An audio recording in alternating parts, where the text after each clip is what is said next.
Hola Brujas, welcome back. The month of July is a month of warmth, abundance, and deep connections to the natural world. The sun is at its strongest, the earth is alive with growth. In today's video, we're exploring the magic of July through the lens of Mexican Brujeria. And in many parts of Mexico, I'm still in the US. The summer rains begin to nourish the land. It's a beautiful time for Brujas to work with the energy of the sun, the rain, herbs, and gratitude. We'll talk about seasonal traditions, meaningful dates, sun blessings, water magic, and the spiritual themes that make this month so special. So make yourself comfortable, grab a cafecito or té, light a candle, and let's welcome the sacred magic of July.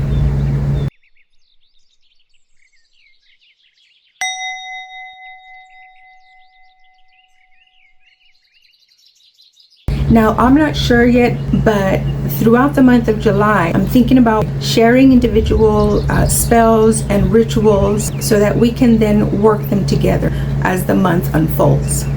July is the time that the sun is in its full strength, and rituals and spells often focus on building personal power and confidence, blessing your home with warmth and abundance, blessing herbs, roots, spices, stones, sticks, and ritual tools in the sunlight. So general July workings are based on heat-based magic, candle work, solar petitions, fuego cleansing. They're all amplified in the peak of summer. Trabajos for strength, endurance, and sustaining energy through difficult times. Egg limpias are also popular year-round. However, the summer heat is seen as intensifying the draw out of any heaviness that might be in the body out of the body. And there are some brujas and curanderas who like to do a mid-year check-in before Dia de los Muertos. It's not as formal as Dia de los Muertos, but a quiet copal offering or a smoking of a cigar and just conversations with the ancestors. I do want to mention here that I have decolonized my practice, so don't expect to work with saints or any deities of any religion. Just an FYI. Now, there is an important date for many brujas and curanderas in Mexico, and for those that still practice here in the US, it is July 10th, and that is the day of San Cristobal, and he is petitioned for safe travels. Okay, so since I don't work with saints anymore, and it's traditional that brujas and curanderas celebrate this day, and again, they petition for safe travel, protection in travel, and protection of loved ones moving or migrating. This historically is still very relevant in border communities. So, how would I do this without the influence of Saint Cristobal? Since it is protection magic for travel, then I would just light an appropriate candle. Like I said, you can do a velación, you can do any sort of petition, and you want to call upon the spirit of travel, the spirit of safe travel, the energies of moving and safety during those moves. The spirit of, the energy of, that is how you can do that if you have decolonized your practice. Okay, moving on. Another important day for brujas and curanderas is the Feast of Santiago Apóstol, and that is on July 25th. He is invoked for protection, justice, and cutting through obstacles. He's usually associated with lightning and horses. You can give offerings and petitions. You call upon and invoke, petition the spirit of lightning, the energy of lightning, the spirit of horses. Do your research. Look into what horses mean. Look into what they represent. Lightning too. July 25th is the day that you would want to make your petition or do an offering to the energy of lightning, to the lightning spirits, horses, for protection, justice, and cutting through difficult obstacles.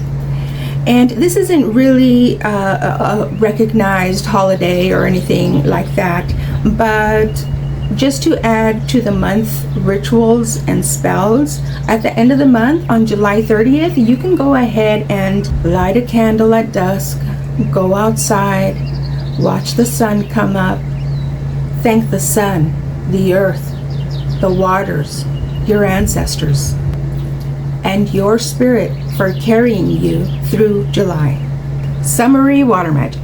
Now, in Mexico, July falls in the height of the temporal, the rainy season, which makes water magic in Mexico, if you're in Mexico, especially active. Rainwater collected in July is considered particularly charged, and it's used for limpias, floor washes, and to clean and bless your altars. Some brujas and curanderas also save this water for cleansings, for limpias, tied to emotions, accumulated heaviness, emotional grief. Now, the rainy season, the temporal, is a liminal time. The temporal is when the veil shifts, but in a different way than autumn. This is more about the earth opening than the dead returning. July is also a month where you're tending to what you've planted. You're not starting anything, you're maintaining it, you're tending to it. So if you started any sort of long rituals, any sort of long spells, now is the time to refresh it, maintain it, imbue it with the right energy to keep that going. Because as you know, we need to keep these things going, right? Do magic around growth, abundance, patience, maintaining rather than initiating. That fits the natural energy rhythm of July. Now, summer heat. We've all heard it, the dog days of summer, right? In Spanish, we call it la canícula. La canícula is the name given to a stretch of extreme intensive heat that falls roughly in late July, early August. Yeah, it's a way deeper understanding than it's hot, okay? Now, in this concept of la canícula, brujas and curanderas take this time very seriously because we see it as a time of unpredictability. Could be dangerous, and it's very magically charged. Yes, it is beyond the understanding of just it's hot. Now, some things that could go wrong during La Canícula are illnesses spreading more easily, especially in children, animals behaving badly, food spoiling faster, water going bad, emotional sensitivity, people fighting, relationships fracturing. Also, spiritual vulnerability. It's easier to be affected by mal de ojo or envidia, the evil eye, or envy during this window. So historically, brujas and curanderas have been extraordinarily busy during this time of year, doing preventative limpias, protection works for children and the elderly, blessing water supplies, all about maintenance and protection. Fun fact, the name itself comes from the Latin term canicula, meaning little dog, tied to the star Sirius in the constellation Canis Major, which rises with the sun during this period.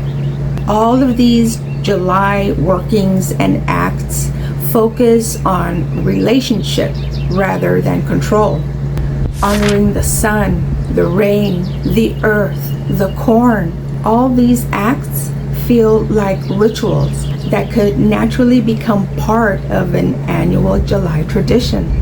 Thank you for watching, and if you made it to the end, don't forget to subscribe, comment, hit that like button, and share, because you never know who might need to hear it.